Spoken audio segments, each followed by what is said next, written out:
Whether you have a toddler or a teenager, the rise of teen knife crime in the UK is something we all need to be concerned about. Channel Mum have investigated and discovered that a third of families are considering moving home to a safer area. 8% of families say their child has been attacked or threatened with a knife attack. 7% of parents have caught their child carrying a knife. I'm Emma Kenny, Channel Mum's psychologist in residence, and I've done lots of work with gangs, and I often present crime shows.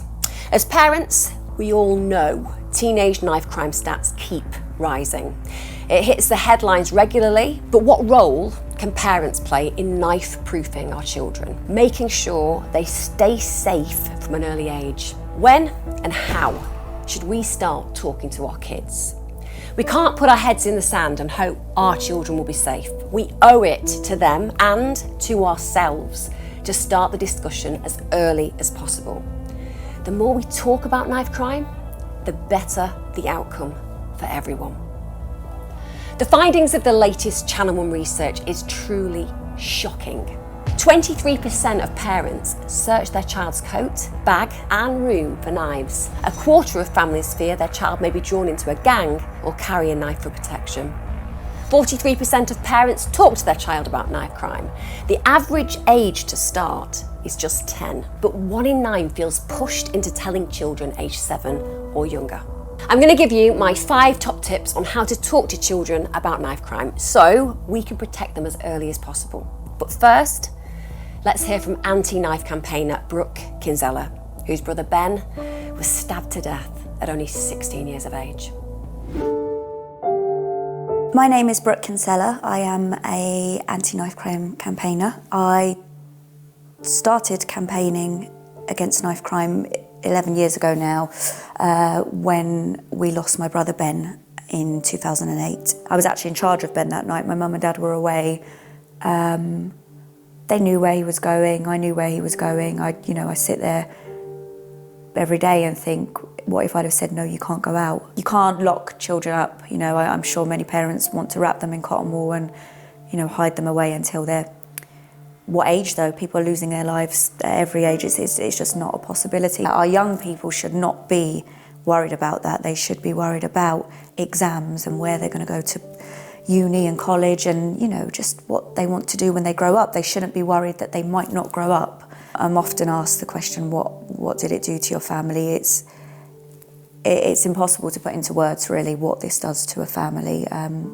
It takes the light out of everybody really. I look at my mum and my dad and they are just not the same people. And my younger sister was 13 at the time and it affected her so very badly. Ben was her best friend. So she has grown up to be a very different person than the girl I think she probably would have been. I think we all have, we milestones. It's not just Ben's birthday, it's not the anniversary of his death, it's Mother's Day and Father's Day, and I got married quite recently and there was, somebody missing. It's these tiny little things that you can never explain to people that this is what it does to a family. The short story is he went out one night and didn't come home again.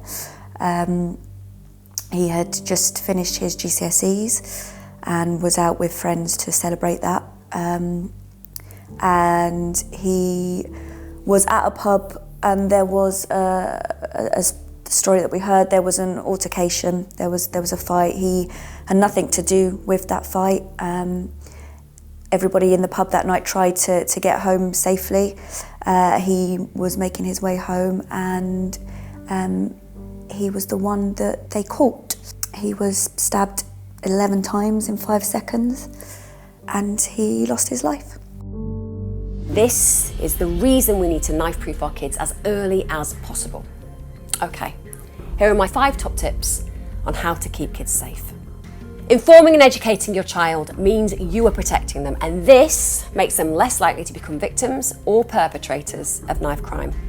Help them to understand that people who carry knives are likely to feel a false sense of security and also are far more likely to find themselves as a victim of knife crime.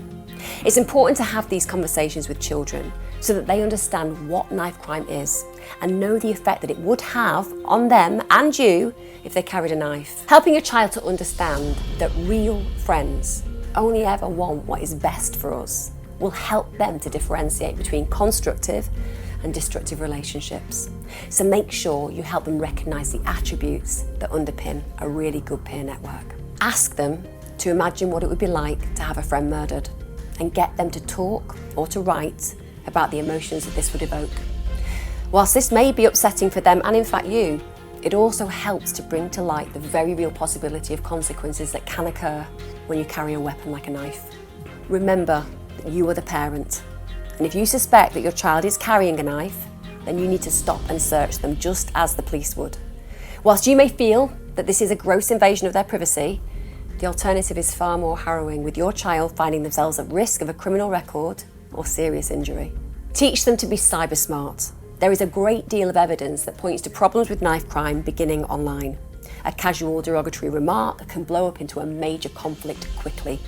Helping your child understand how the online world can cause huge problems in their physical one can encourage them to stay safe online and prevent them from unnecessary conflict with peers. Whilst you might not want to scare your child, it can be really, really helpful to educate them about what to do should they find themselves in a situation where somebody has been stabbed. So if you make sure that you and your child know how to administer first aid whilst waiting for an ambulance, it can really make a difference. At Channel Mum, we have an absolutely brilliant first aid video featuring Dr. Dawn Harper, and it's all about how to help those affected by stab or knife wounds. I hope this has helped to show you how important it is to start the conversation early.